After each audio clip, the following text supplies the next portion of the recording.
So next up, I have the front forks.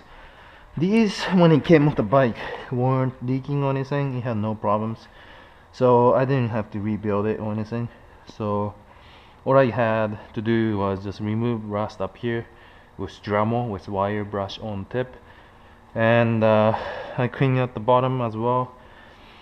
I did consider painting this, but I have seen a lot of bikes with chipping front forks, chipping paint on the front forks, so I figured, what the hell, I'll just leave it chrome. So yeah, that's it. I got new front fork seals, OEM from Honda, and it kind of just wraps around on the bottom, and I'm gonna have to tie it up top since it's loose, but this is how it looks like.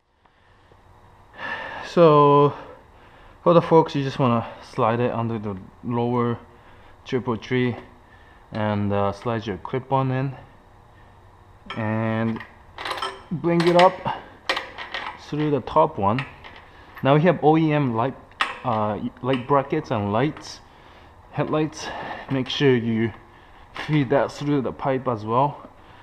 Now depending on how high you want the suspension, you can adjust it by bringing it taller and lower, but for now I'm just gonna set it to where it is now. I'm not gonna worry about it too much.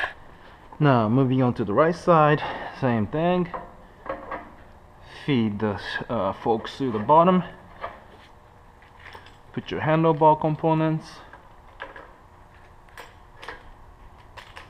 like so.